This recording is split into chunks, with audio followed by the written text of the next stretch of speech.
After my family disowned me for leaving my finance job to be a painter, I lived in my car for months. Now my art sells for $50,000 a piece. When my brother asked for a loan, I told him, "You said I was a joke, remember?" I, 32 female, left a finance job that made me miserable to pursue art. My wealthy, status-obsessed family cut me off. I lived out of my car, broke and alone, while they ignored me. Now that I'm a successful artist, my brother, who once laughed in my face, asked me for money.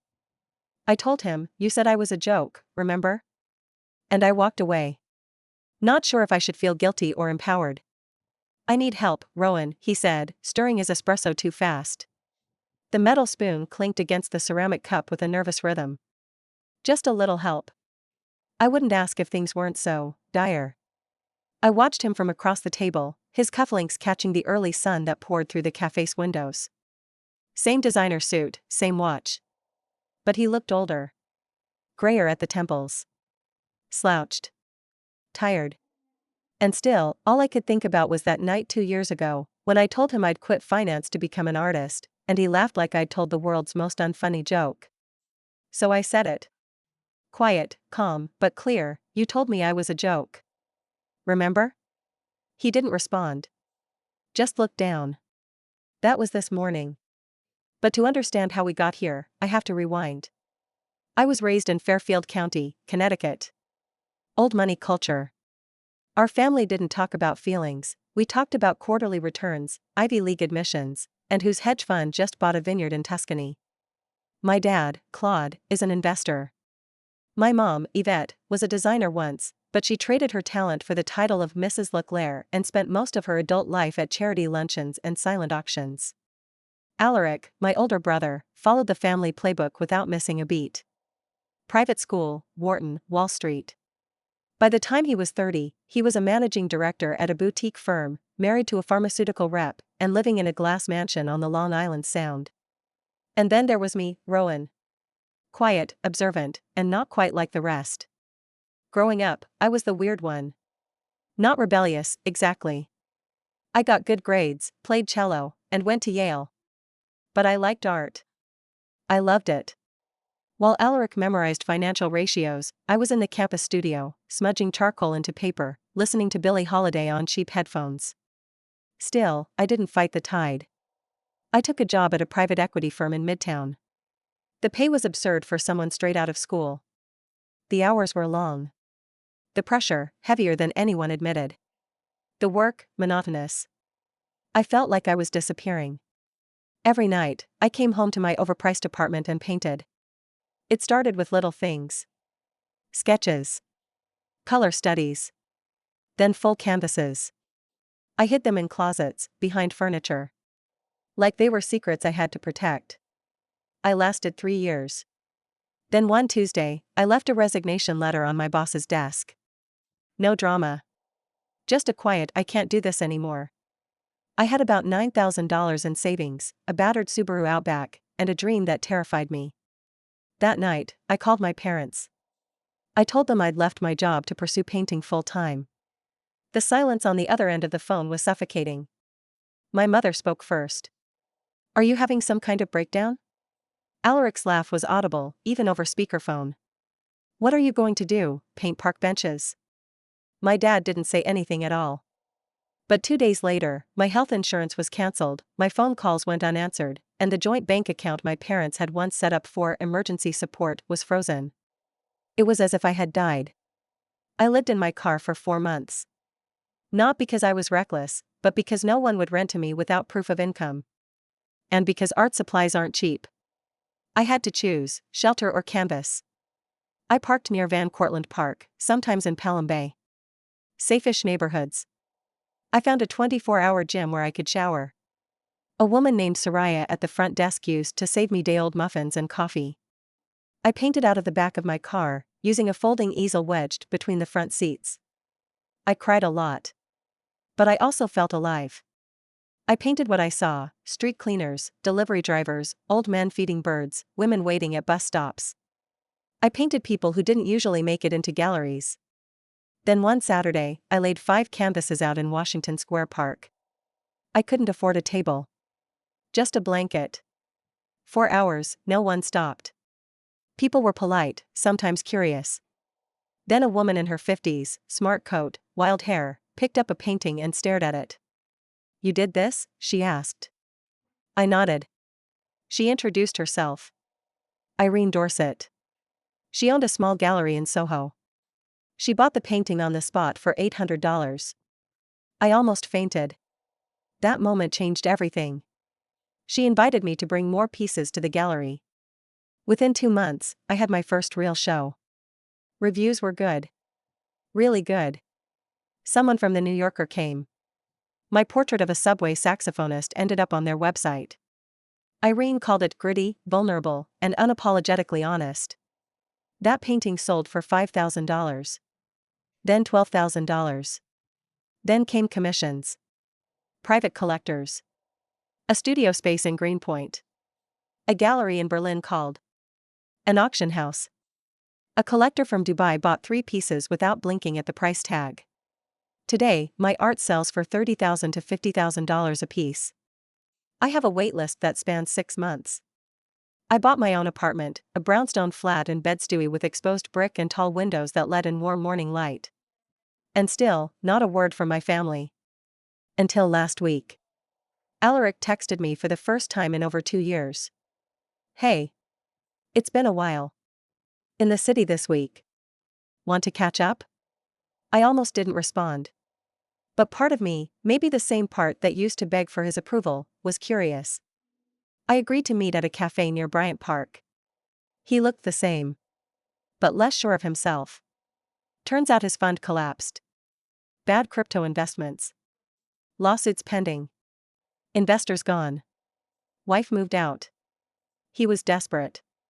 "Look, I know we've had tension," he said, spinning the cup in his hands, "but you've done really well. And I'm happy for you. Honestly." I waited. "I hate to ask," he continued, "but things are rough. Just a short-term loan. I'd pay you back. Just until I find a new position." I stared at him. And I remembered that night. The laughter. The scorn. The silence from my parents. The freezing nights. The way I painted until my fingers bled because it was all I had. So I said, "You told me I was a joke. Remember?" He looked like someone had slapped him. I didn't raise my voice. I didn't sneer. I just stood, left $20 on the table, and walked out. I haven't decided yet what comes next. But I don't feel guilty. Not anymore. When I stepped outside the cafe that morning, I felt a strange mix of emotions, anger, sure. But more than that, it was grief. Not over what Alaric had done to me. That ship had sailed. What got me was the realization that he had only reached out because he needed something. Not because he wanted to check on me. Not because he changed. Just desperation, disguised as reconciliation. It was like a movie reel kept playing in my head as I walked down 41st Street, past the same Bryant Park I used to pass on my way to a job I hated, in clothes that never felt like mine. Flashbacks, like sharp film cuts, sleeping curled up in the back seat, hoping the NYPD didn't knock on the window again. The damp towel at the gym that smelled like bleach and soap. The look of pity on strangers' faces when they saw my blanket stuffed in a milk crate in the trunk. The humiliation of pretending I was just in between apartments. Alaric wasn't just asking for money. He was asking me to forget. And that, I couldn't do. For the next few days, I didn't tell anyone what happened. Not Soraya, not Irene, not even Nico, my neighbor across the hall who often helped me stretch canvas over frames and always brought over peach cobbler when he baked. But it sat in my body, the way only things unresolved can. Like air trapped in your chest you can't exhale. Then, late one night, I got another text. "I get it. I was awful. I should have supported you. I didn't know you'd actually make it. I guess I didn't want you to. But I'm scared, Rowan. I don't have anyone else to ask." That part, that last line, it broke something loose in me. Because I knew what it felt like to not have anyone. I knew that feeling in my bones. And for a second, I wondered if I was now turning into the very thing I'd spent years surviving, someone who turned their back on family when they were down. But then again, was it really family, if they were only there when you were doing what they wanted? I didn't respond right away. Instead, I went to the studio. I painted until 3 a.m.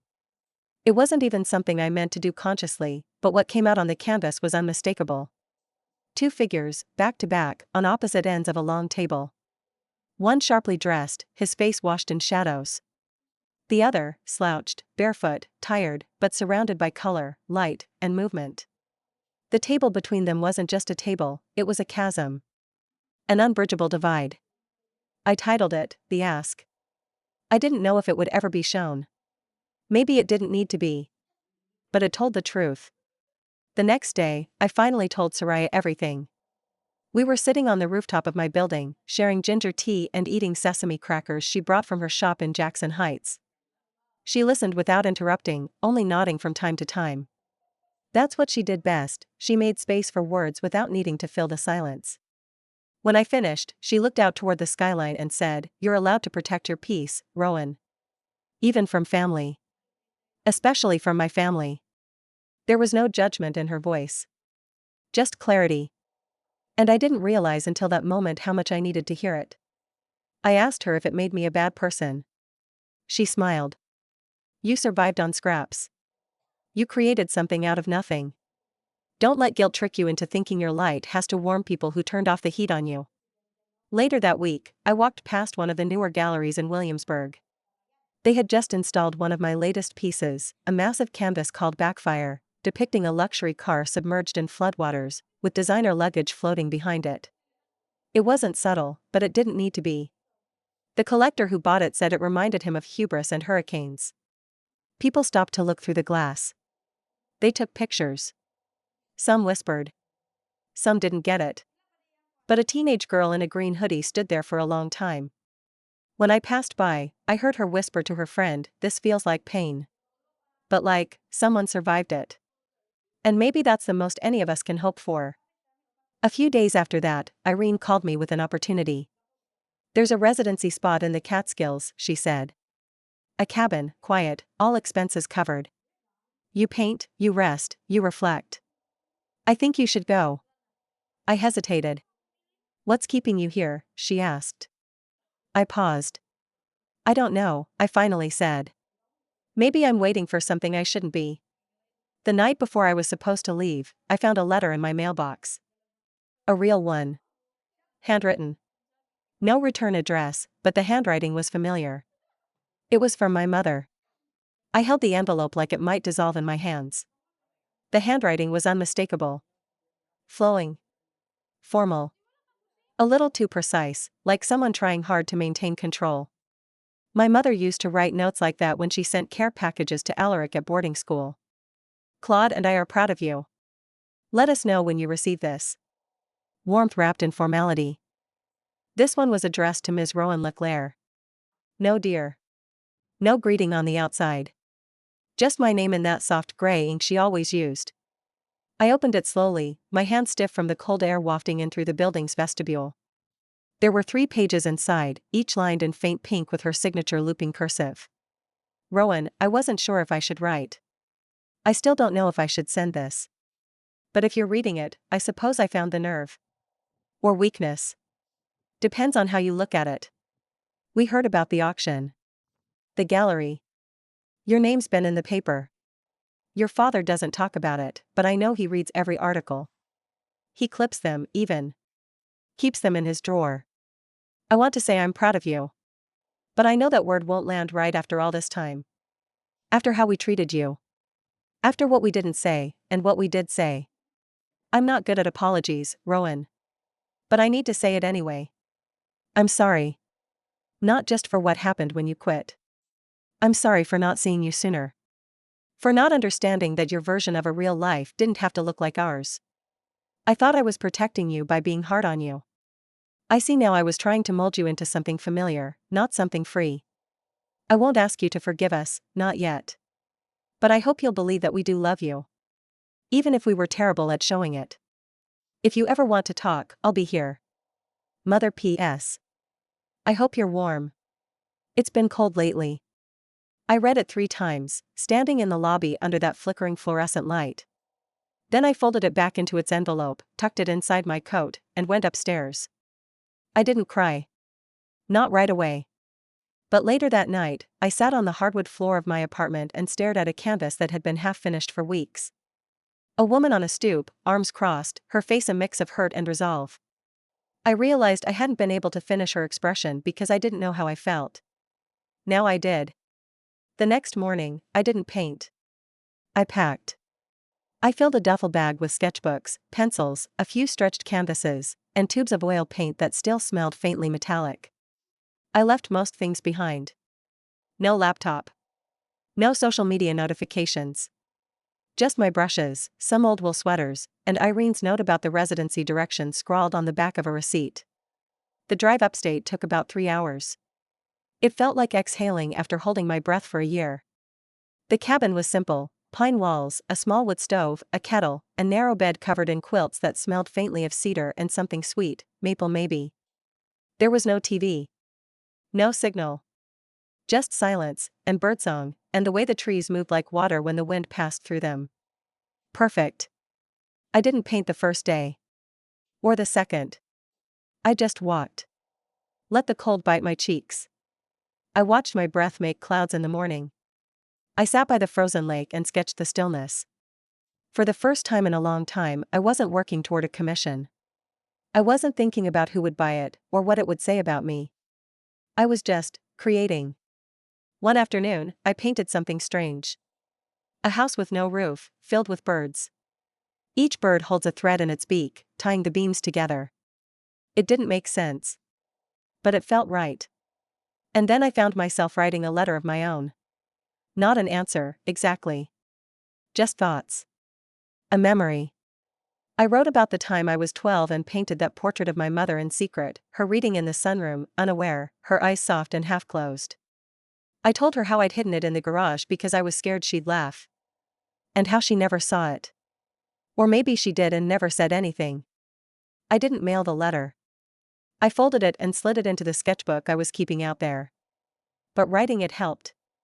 Not for her, for me. A few days into the residency, I got an unexpected visitor. I was outside collecting kindling when I heard a car engine. Not many people came down that gravel road. It was a black sedan, too clean for the woods. The windows were tinted. It stopped, but no one got out right away. I felt my stomach twist. Then the driver's side door opened. And there he was. Alaric. Standing on the frozen ground, wearing a camel wool coat, looking totally out of place. Like he'd been dropped there from another universe. He didn't say anything at first. Just raised a hand in a half wave. I stood still, the kindling in my arms like a wooden shield. I didn't come to beg, he said finally. I came to apologize. I didn't speak. Just turned and walked back toward the cabin. If he wanted to follow, he could. He did. Inside, the stove crackled softly. I poured hot water into a mug and slid it across the table without looking at him. He took it. Hold it.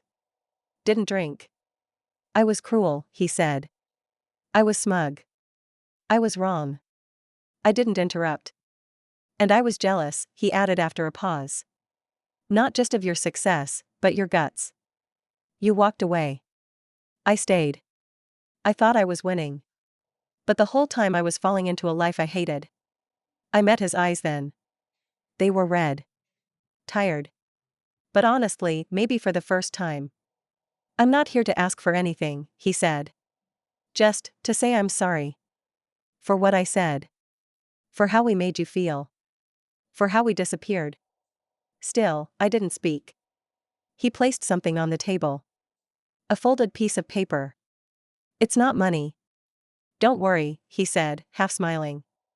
It's the first thing I've written in a long time that felt real. He stood up. I'll go. And just like that, he left. I didn't open the paper right away. I just stared at it. The stove popped. The wind howled. And I felt something shift. Not forgiveness. Not yet. But maybe the beginning of something else. The note Alaric left sat untouched on the cabin table for 2 full days. I wasn't punishing him by not reading it, I just needed space. I needed to decide whether it even mattered. Whether anything he had to say could balance out the abandonment, the mocking, the silence when I was sleeping in my car during January nights with frost on the inside of the windshield. But on the third morning, I read it. It was handwritten.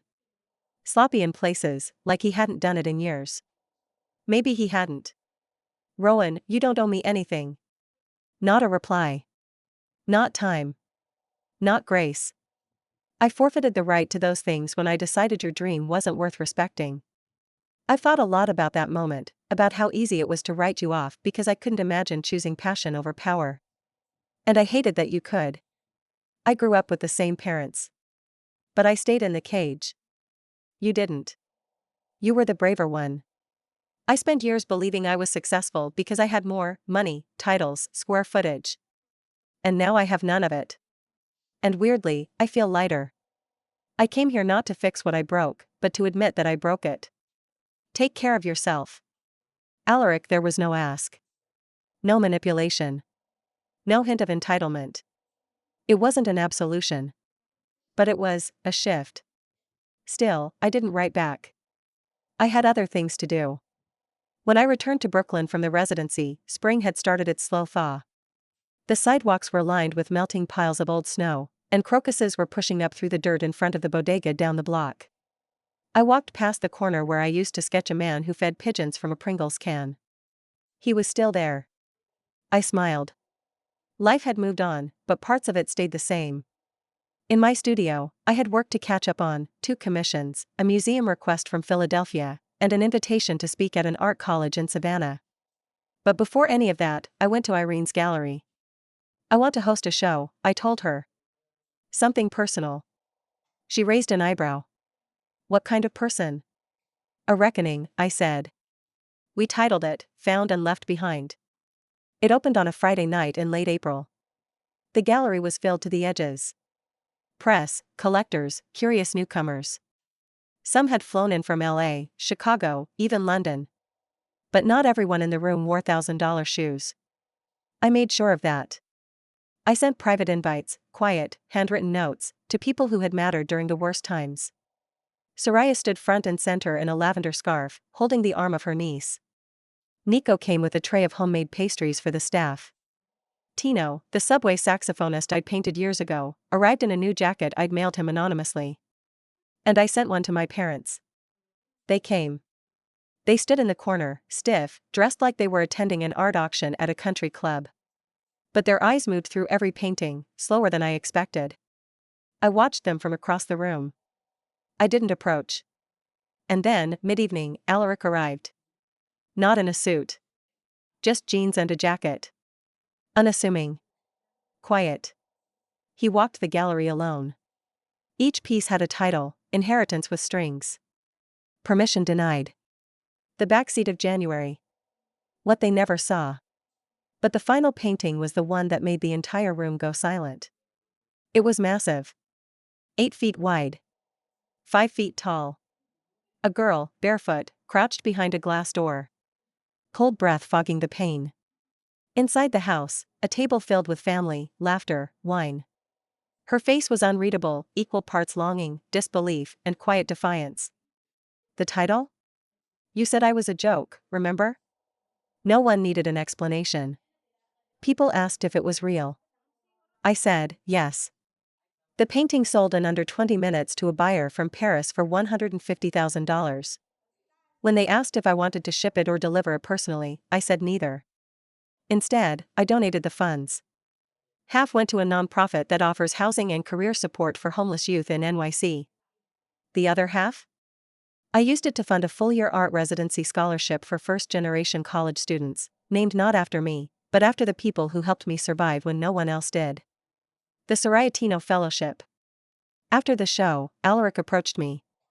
His hands were in his pockets. He didn't expect anything. He looked proud, but like he knew better than to say it aloud. We didn't hug. We didn't cry. We just stood in silence, looking at the painting together. I deserved that, he said finally. I nodded. I'm not angry anymore, I said. He looked surprised. You're not? No, I replied. I'm successful. That's enough. A month later, my mother sent another letter. This one was shorter. Just 5 words. You made something beautiful. Forgive us? I haven't answered yet. But I framed the letter. And I hung it in my bathroom, just above the mirror. So I remember every day that the best revenge isn't cruelty or silence. It's thriving. It's rising. It's becoming everything they said you never could, and letting them watch.